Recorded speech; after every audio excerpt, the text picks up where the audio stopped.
Good morning, guys! So today, we have to discuss, magmarites tayo ngayon, okay? I know you will ask me, bakit siya nakikialam? Nasa New York siya eh. Diba? At saka yung mga nangyayari is sa Pilipinas, okay? Kasi, marites tayo mga guys, magmarites muna tayo ngayon ha. Okay, so ang pag-usapan natin will be touching the issues between Diwata, Hiwaga, Diyosa, or sino po ba yan? Si Mystica.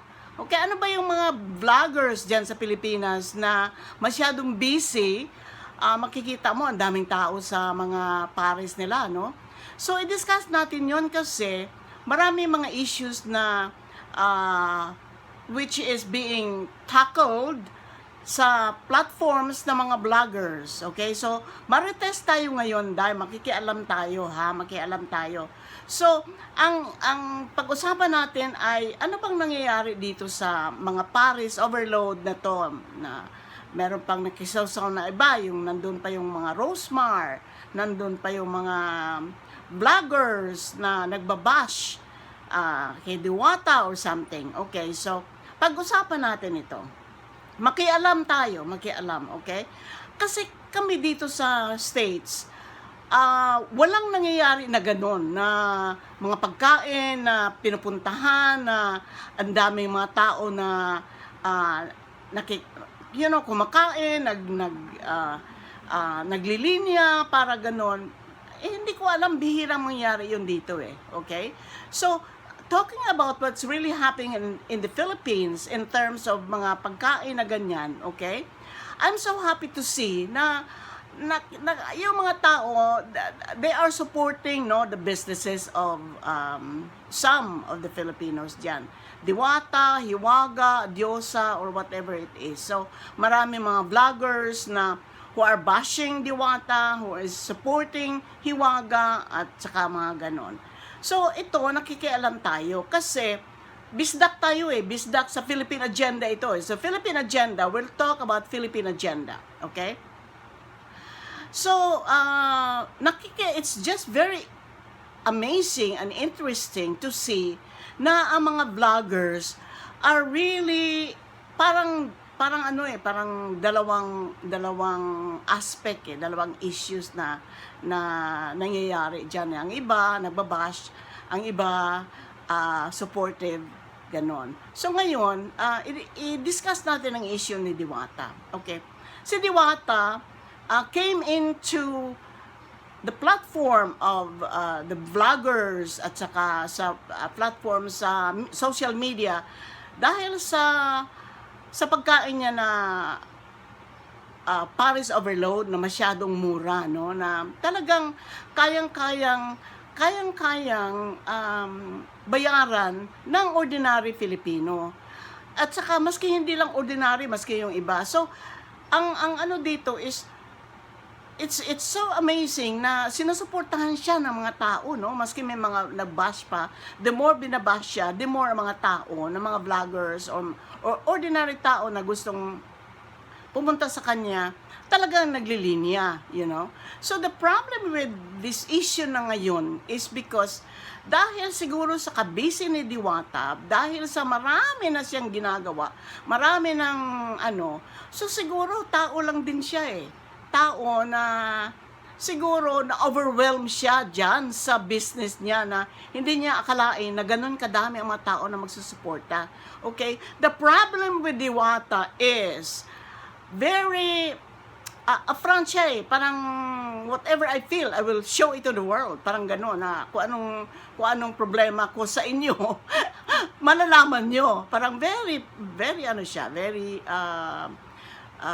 clear and talagang sinasabi niya, okay? Hindi pwedeng ganun kasi sa business. Business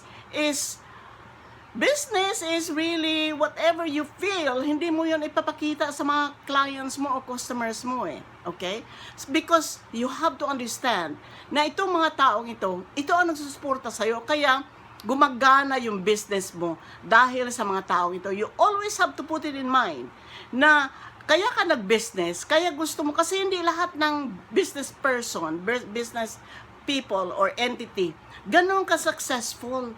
You know, we really credit it not to Diwata, not to the platforms, but to God. Binibless ka ni God eh. Binibless ka ni God siguro sa tagal na panahon that you were sacrificing your life for pamilya mo o business mo o whatever. So dininig na ng God has answered your prayers and your sacrifices. Nabigyan kanya ng blessings, you know. So hindi natin pwedeng kalimutan yon. Now all of these things, walang coincidence eh. Hindi pwedeng naging successful ka because of you. You know, you are successful because God has given you the grace to bless you in your business. Hindi natin pwedeng makalimutan yon, okay? So in place of Diwata, ang nangyari sa kanya, parang na-overwhelm siya na hindi na niya naisip na itong business na ito nang galing sa Panginoon at saka kailangan maging humble ka, okay? Be humble. Be humble in the blessings that God has given you. Masyado ka ng mataas, Diwata. You know, yung nakikita ko, I'm not in the Philippines, so hindi ko naman personal experience ito. But sa lahat ng mga ina-upload ng mga vlogs, ng mga vloggers, about how you respond sa mga request nila, pagpa-picture, you know, giving you what, yung sinasabi pa nga kung hindi maganda yung binibigay, hindi mo ina-acknowledge, you know? And true na you're just a human being. Yes, you're just a human being, but you have to understand, saan ka nanggaling? Diba? Saan nanggagaling yung blessing mo? Bakit ka binibigyan ng blessing ng Diyos? Kasi sasabi ko nga, hindi lahat ng businesses are blessed by God. You know, binibless siguro para makaahon lang, pero yung sobra-sobra ang blessing. Imagine ka yung makikita mo yung hundreds of people falling in line to just have a glimpse of your business, to just taste, you know, yung hindi naman siguro nag-iisang sarap yung yung niluluto mo. The fact itself na mga tao is really trying their best, to fall in line hours and hours. Ano na yun eh? Kailangang makita mo yung Diwata, makita mo yung, kung masyado kang busy, meron ka naman pera, you can always hire someone to do what you're supposed to do sa business mo. Like mag-manage, magluto, and then all you have to do is be available yourself to all of those people who request for you, pictures or whatever it is. Available ka na sa kanila, ibigay mo na doon yung trabaho mo na bakit busy ka. You know, huwag ka na busy ka na dito sa pag-entertain sa mga tao. Parang bisita mo sa bahay eh. Bisita mo sa bahay, di ba? You always make time for these people who comes to you na bumibisita sa'yo. So, yun ang issue ko kay Diwata. Parang hindi niya ma-contain sarili niya, parang masyado na siyang malaki kaysa doon sa nangyayari sa kanya, na hindi na niya kayang, pag-isipan kung anong dapat niyang gawin, okay? So, my advice to you, Diwata, is hire some people to do your job daan sa business mo and be available doon sa mga tao na gustong magpa-picture sa'yo, gustong talk to you or something. Kasi ikaw ang PR sa business mo eh. Walang ibang magre-represent sa'yo as your PR agent but yourself. Kasi ikaw ang pinupuntahan ng mga tao. Okay? Yan ang advice ko kay Diwata. Ang advice ko naman kay Hiwaga, kasi bago ka dito, na hindi ko alam kung bago ka or something, but ang sabi, hindi ka na bago, So, because you are now the second person na binigyan ng blessing ng Panginoon, na sa dami ng tao na pupunta sa'yo, do not change. Wag mong gayahin ang nangyayari kay Diwata na, all of a sudden, it will be taken from you. Mawawala sa'yo yun. Yung binigay sa'yo na blessing ng Diyos, mawawala din, kukunin din ng Panginoon yun. Kung wala tayong humility to acknowledge na itong mga nangyayari sa buhay natin is just God's blessing to us. God's pinapa-try, pinapa-test, try ni Lord yung blessing na pwede niyang ibigay sa ating lahat. It's one of us. Yung nangyayari kay Diwata ngayon at saka kay Hiwaga is a testament that God is in full control, you know. So, dapat nating malaman yun at saka ma-understand yun at saka ma-apply natin yun sa mga nangyayari sa buhay natin. Kay Hiwaga, I salute you na masyado kang open, masyado kang appreciative, masyado kang entertaining doon sa mga tao na pupunta sa'yo. Huwag kang mag-change. Maski anong feeling mo, gaya ng sinasabi ko para kay Diwata, hire someone to do your job dyan sa Paris mo, whether nagluluto ka, you're doing whatever. Kasi may time ka naman talaga sa sarili mo din eh. Okay? But if from 6 o'clock to the evening to 4 o'clock, you still have the whole day, to do whatever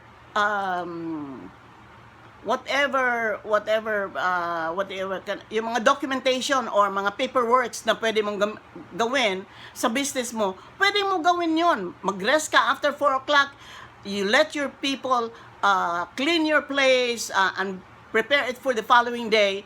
The whole day from 4 o'clock, say for example, mga 6 o'clock ka na 6 o'clock in the morning ka na available to rest, So, mag-rest ka hanggang from, say, 6 o'clock to, say, about 1.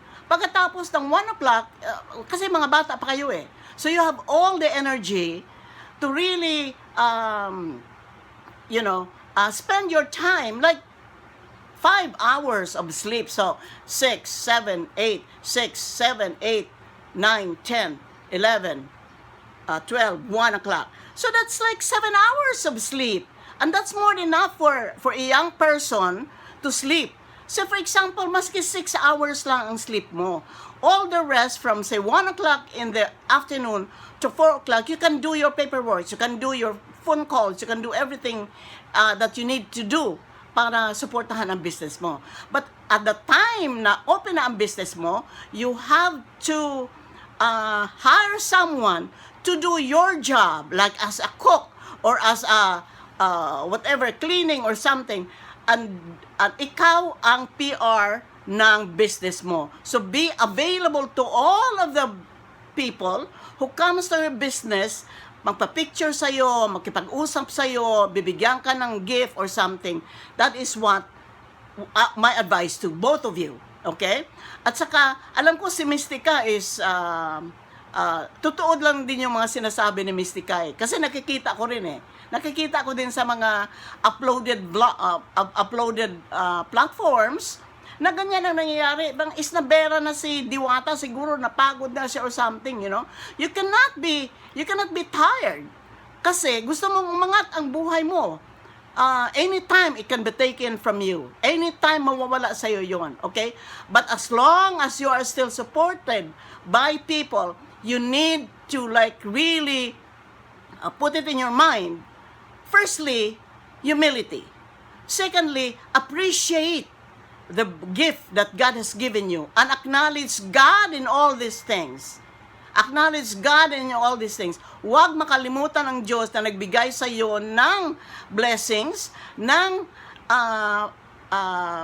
opportunity. Opportunity ito eh, na binibigay sa iyo ng Diyos eh, para umangat ang buhay mo. But you cannot be hambog, you cannot be like isnab-isnab. Bakit ka mag-isnab? Firstly, you don't have anything to snub about. Diba? Hindi naman sa iyo yun eh. Hindi, ikaw lang ang binigyan ng opportunity ngayon. But other people will be taking that opportunity from you and give it to someone else who is more deserving than what you have. Binigyan ka ng chance ng Diyos na maka-business and to upgrade your life para umasenso ang buhay mo. Huwag mong sayangin yon. Huwag mong ilagay sa isip mo na masyado ka ng malaki kasi hindi nanggagaling sa iyo yun. It's not by your effort. Not even 1 point na galing sa effort mo yun. Siguro, talagang nagsumikap ka, ba't hindi nanggaling sa iyo yun? Kasi magsumikap ka ng buong buhay mo. Kung hindi ka blessed ng Panginoon, wala mangyayari doon. Okay? So, my advice to both of you, to Hiwaga and Diwata, is be yourself and be appreciative of the people who are supporting you. Huwag kayong mag-snap-snap, huwag kayong magpagod-pagod. Mga bata pa kayo, you can have all of the energy, okay, in this world to acknowledge the opportunity that God has given you na magiging, be a tool and be an inspiration to people. So that kayo mga inspiration kayo ng mga tao na gusto ring umangat ang buhay. Okay? Ang mga vloggers na ito, they will use you, they will use their vlogs to upgrade their views. Okay lang yun. Tama lang yun. Lahat maki-ride on sa opportunity na binigay ng Diyos sa ating lahat. Okay? Kasi itong vlog ko na ito, I don't know, I'm not receiving any money from this. Hindi ko alam kung anong mangyayari, okay? So that's all for now, guys. Sorry na kimarites lang. So hopefully, Diwata and Hiwaga, listen to my advice. Be humble. Firstly, acknowledge that God has given you this opportunity to be blessed. At saka wag na, hindi pwedeng magiging snubbers, okay? Thank you, guys. Bye!